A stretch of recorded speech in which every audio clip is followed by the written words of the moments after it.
ఒకసారి ఖమ్మం వెళ్దాం. మా ప్రతినిధి నారాయణ లైవ్ లో అందుబాటులో ఉన్నారు.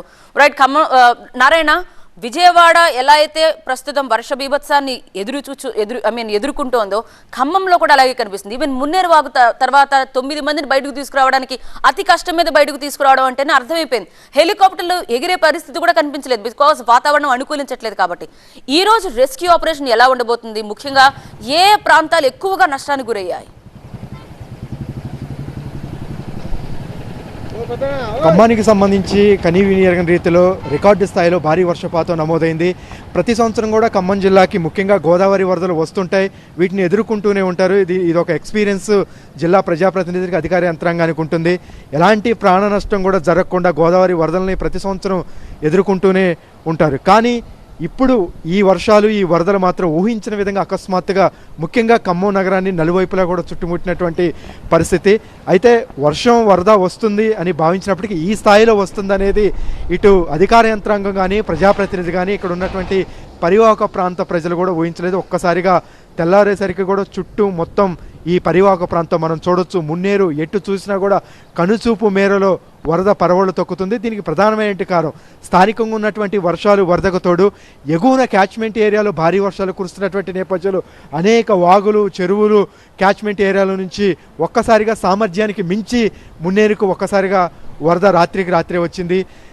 తెల్లవారేసరికి పూర్తి స్థాయిలో మనకి ఇటువైపు అటువైపు రెండు వైపులా ఉన్నటువంటి పరివాహక ప్రాంతాల మొత్తాన్ని కూడా వరద చుట్టుముట్టడంతో వేలాది మంది ప్రజలు తమ ఇళ్ల నుంచి బయటికి వచ్చేటువంటి పరిస్థితి లేదు. ఎందుకంటే అప్పటికే వరద దాదాపు సెకండ్, థర్డ్ ఫ్లోర్ ఉన్నవారి వరకు సెల్లారు, ఫస్ట్ ఫ్లోర్ వరకు కూడా వరద వచ్చినటువంటి పరిస్థితి. బిక్కుమనుకుంటూ వారందరూ కూడా అపార్ట్మెంట్స్ కావచ్చు ఇళ్లలోనే ఉన్నటువంటి పరిస్థితి. నిన్న మొత్తం కూడా రెస్క్యూ ఆపరేషన్స్ మీదే దృష్టి పెట్టినప్పటికీ కనీసం హెలికాప్టర్లు కూడా ఇక్కడ సిగ్నల్స్ కానీ వాతావరణం ఏమాత్రం కూడా అనుకూలించలేదు.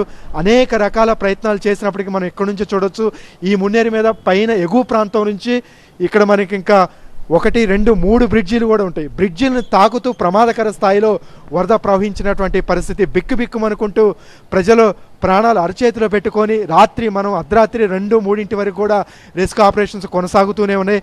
చిమ్మ చీకట్లు ఉండటం వల్ల రెస్క్యూ ఆపరేషన్ ఆఫ్ చేశారు. అయితే అనుకున్న సమయానికి ఎన్డీఆర్ఎఫ్ టీమ్స్ కూడా చేరుకోలేకపోయాయి. ఎందుకంటే మొత్తం దంసలాపురం కావచ్చు, దానవయ్యగూడెం, జలగం నగర్, ఇటు కరుణగిరి చర్చి, కవిరాజ్ నగర్, కోర్టు ప్రాంతం, ఈ ప్రాంతాల మొత్తాన్ని కూడా అక్కడ ఇక్కడని లేకుండా రెండు వైపులా కూడా వరద చుట్టుముట్టడంతో వేలాది మంది నీట మునిగినటువంటి పరిస్థితి.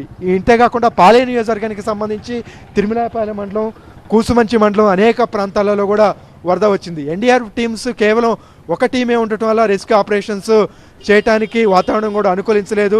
ఈ లోపలనే ప్రకాష్ నగర్, మనం ఈ బ్రిడ్జి నుంచి ఇంకో బ్రిడ్జి వరకు చూస్తే అక్కడ వరద బ్రిడ్జి దాటి కూడా ప్రమాదకర స్థాయిలో ప్రవహించినటువంటి పరిస్థితి. అక్కడ దాదాపుగా నిన్న ఉదయం 9 గంటల నుంచి రాత్రి 12 గంటల వరకు 13 గంటల పాటు వరదలోనే ప్రాణాలు అరచేతిలో పెట్టుకొని 9 మంది ఉన్నారు. వారి కోసం తెలంగాణ ప్రభుత్వం వైపు నుంచి హెలికాప్టర్లు పంపించడానికి కూడా వాతావరణం అనుకూలించలేదు. ఏపీ ప్రభుత్వంతో కూడా మాట్లాడి హెలికాప్టర్లను తీసుకురావాలని ప్రయత్నం చేసినప్పుడు కూడా ఇక్కడ హైటెన్షన్ వైర్స్, సిగ్నల్స్ కూడా ఇక్కడ అందకపోవడంతో హెలికాప్టర్లు సగం దూరం వచ్చి వెనక్కి తిరిగినటువంటి పరిస్థితి. ఎట్టకేలకు అర్ధరాత్రి స్థానికులు అతి కష్టం మీద వెళ్ళి చిమ్మ చీకట్లోని జేసీబీ సహాయంతో వారందరినీ క్షేమంగా ఒడ్డుకు తీసుకొచ్చారు. కొంత ప్రాణ నష్టం వారిని క్షేమంగా తీసుకొచ్చినప్పటికీ పాలేరు నియోజకవర్గానికి సంబంధించి కూసుమంచి మండలం నాయకనగూడెం వద్ద 3 వరదలో కొట్టుకుపోయారు.